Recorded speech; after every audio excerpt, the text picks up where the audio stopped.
فقیری آمده گفت ای عمر به خاطر خدا برای من یک خرما بدی. عمر رضی الله گریه کرد گفت به خاطر خدا خرما نمیدی.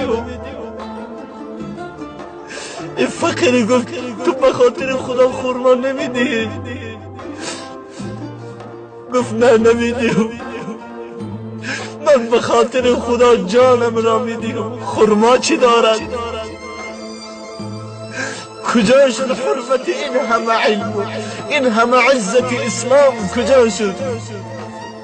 من نخواه به خاطر خدا وقتی یک فقیر دری خانه ما می بیاد و دری ما رو می کبد یک جوگی بچه یا دری آشخانه ما می بیاد، دری یک رستوران ما می بیاد، ما رئیس یا رستوران هستیم، دری ما رو می کبد یا از آینه نظر می کند، ما نخواه او رو نگیریم در آغوش نگیریم. نخواه به خاطر الله درو یک غذا ندهیم برای او یک لباسی نخریم. رسول خدا صلی الله علیه و سلم فقیر بودن.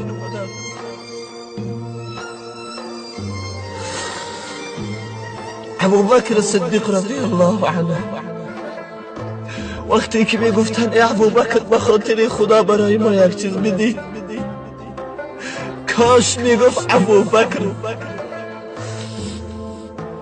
مالی فراوانی از این داشت که به خاطر الله همش را میداد. ولی ببینید که امروز اگر به مغازه ما یک نفر بیاید و بگه به خاطر الله یک درهم برای ما بده، جان ما میبراید. ما یک بار اندیشه بکنیم که خدا به ما چشم داد، نگفت که بنده من تو چشم دادم و ما اینقدر مبلغ بده، ولی ما چرا برای خدا نمیدهیم؟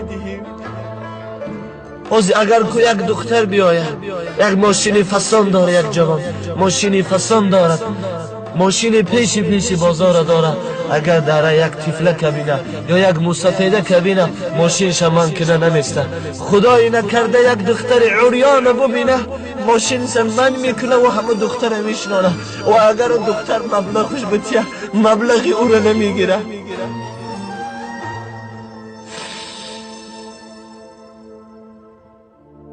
چرا عمر رضی الله این گونه نبودن؟ چرا ابوبکر این گونه نبودن؟ تو امتی چه کسی هستی میدانی؟